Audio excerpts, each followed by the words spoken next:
Bonjour Mathieu, donc on va faire un petit mode opératoire de prise en main de la machine Probox. Donc cette machine Probox qui sert à remplir des boîtes de conserve avec des granulés de façon automatique. Alors la première chose qu'on doit savoir faire pour conduire une machine automatisée, c'est de mettre en énergie. Alors quelles sont l'énergie que l'on va mettre en premier? Alors on va mettre en premier l'énergie pneumatique, D'accord? ici. Ici, donc ici, tu vas toucher à quoi en premier? Alors on va toucher à la 23 voies en premier. Vas-y. Donc là, elle est fermée. La On lumière. l'ouvre.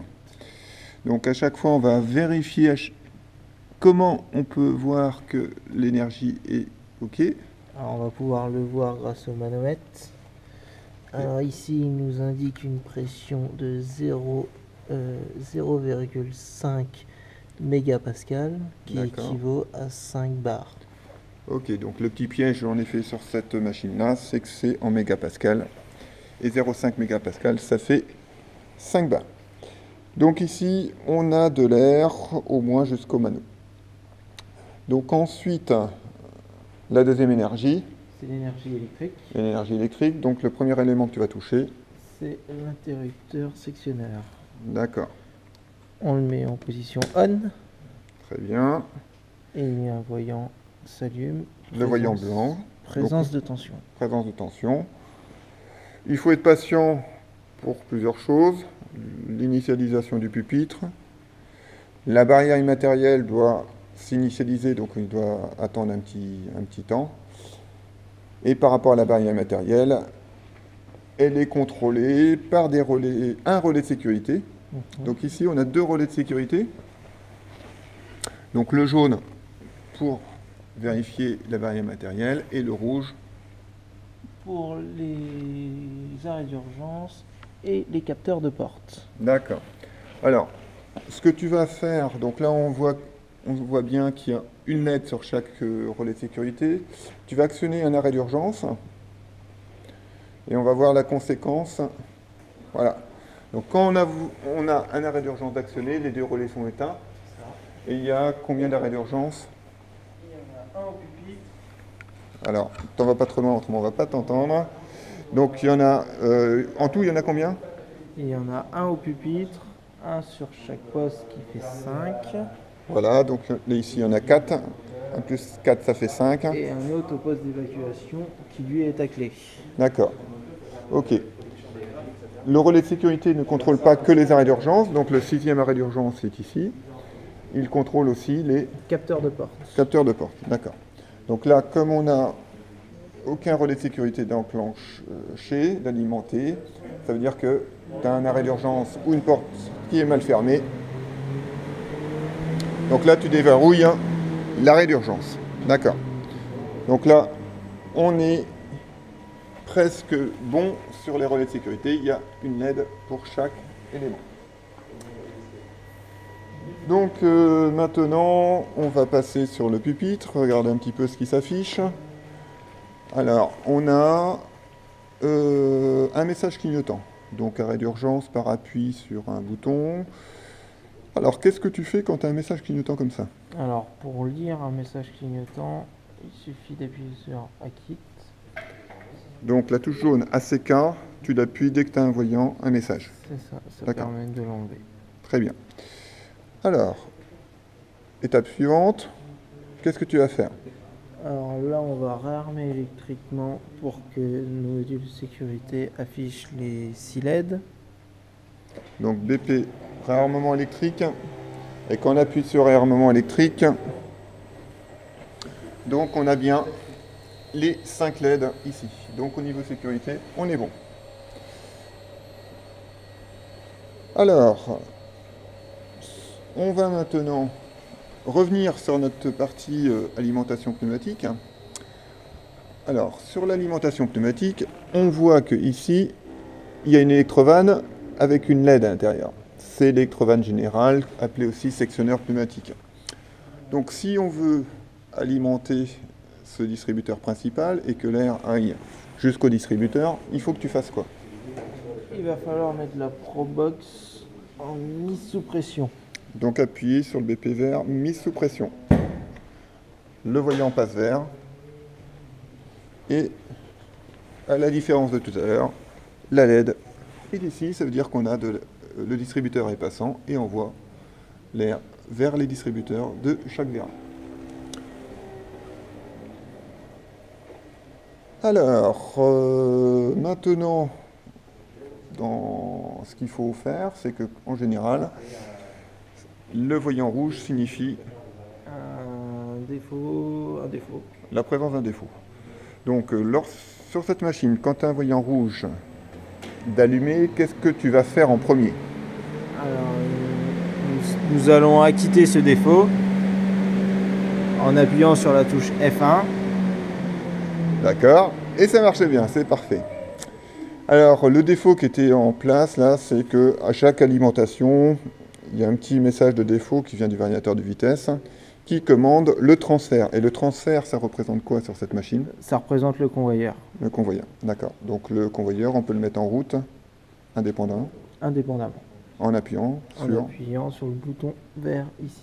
Voilà, donc quand tu appuies sur le bouton vert, le tapis tourne. Alors, maintenant, on est OK sur l'énergie électrique, pneumatique. On voit que la verrine a le voyant orange d'allumé, ce qui veut dire que le mode manuel est en cours. D'accord, c'est-à-dire que si on veut changer la couleur, qu'est-ce que tu fais? Il suffit de le passer en automatique. Donc ok, donc le voyant ne signifie pas que je suis en fonctionnement automatique, mais seulement la position du commutateur. Donc vert, fixe, automatique, orange, auto. Manuel, excusez-moi. Alors, pour démarrer une machine en automatique, il faut avoir les conditions initiales. Alors, est-ce que les conditions initiales, c'est quoi? Et comment on peut le savoir si la machine est en condition initiale?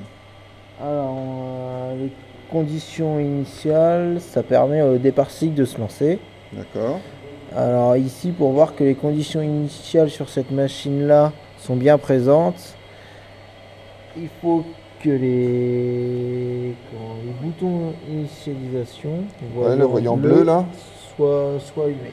D'accord, donc il est éteint au poste 1, au poste 2, il est éteint au poste 3, il est éteint partout. Alors, sachant que les conditions initiales sont vérifiées par les capteurs, par exemple ici on voit que le vérin V3 est vers nous, le vérin V2 est sorti. C'est grâce aux capteurs ILS, interrupteurs à lame souple qui sont sur les vérins, que la machine peut savoir si on est en bonne position ou pas. Alors, quelles sont les deux méthodes pour initialiser la machine? Alors, la première méthode, c'est de venir directement sur le poste. Donc, tu vas essayer de le faire sur le poste 2. Et d'appuyer sur le voyant initialisation. Alors, sauf que là, ça ne fonctionne pas parce que nous ne sommes pas en manuel.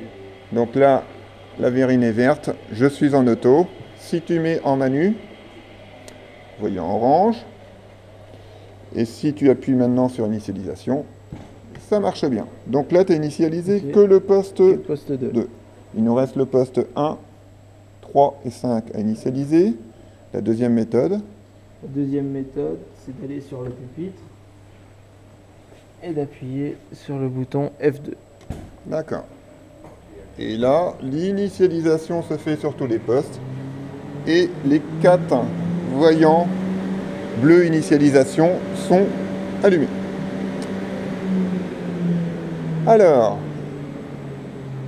on est presque prêt à démarrer, sauf que maintenant, pour faire le fonctionnement, il faut régler nos consignes. Régler les consignes. Donc K1. K1. Alors, pour le poids des boîtes, actuellement, tu as 200 grammes. On va mettre une petite dose. 100 grammes. Et on entre notre valeur. Voilà. En dessous, on a la petite vitesse et la grande vitesse du tapis qu'on peut régler. Ça, on le verra un peu plus tard. Alors, si on veut revenir à l'écran principal, on appuie sur Escape. Escape, voilà. Donc là, on va se préparer à démarrer le cycle. Donc le verrine orange est allumé. Donc là, tu vas faire quoi? Nous allons mettre le commutateur sur automatique. Donc commutateur sur automatique. Le voyant vert est fixe, ça veut dire que tu es en continu. Si on avait le voyant vert clignotant, ça voudrait dire qu'on est en Pas à pas. pas à pas. On a des boîtes, on a du riz, on a tout ce qu'il nous faut, donc on peut appuyer sur départ cycle. Qui est la touche F3. Voilà. F3, le cycle est démarré. Automatiquement, la boîte est retournée sur le bon sens, déposée sur le tapis, amenée au poste de remplissage. Notre dose de 100 grammes est déposée et elle est évacuée au poste 4. Donc, si tu veux arrêter ta machine en fin de poste, l'arrêt fin de cycle. C'est la touche F4. D'accord. En appuyant sur F4, c'est pas un arrêt immédiat, c'est un arrêt fin de cycle. Donc chaque cycle, chaque poste 1, 2, 3, 4 va finir son cycle pour être en condition initiale. La dernière petite chose que l'on peut dire dans notre mode opératoire, c'est que par rapport à la verrine, quand le voyant orange est clignotant, ça veut dire quoi? Ça veut dire qu'il manque des boîtes dans le magasin, il en faut 3 au minimum. Voilà, donc il y a un capteur inductif ici. Si le capteur inductif qui détecte la troisième boîte ne voit pas de boîte, le voyant orange est clignotant et l'opérateur est appelé à remettre des nouvelles boîtes. Et si par hasard le voyant rouge de la verrine est allumé, ça veut dire quoi? Ça veut dire qu'il y a plus de 3 boîtes dans l'espace d'évacuation au poste numéro 2. D'accord. Et le poste numéro 2 reçoit les boîtes mauvaises, soit avec 2 fonds, soit avec aucun fond. Donc ça c'est détecté par les cellules photoélectriques type proximité qui sont sur le poster. Eh ben, je te remercie et je te souhaite une bonne fin de journée.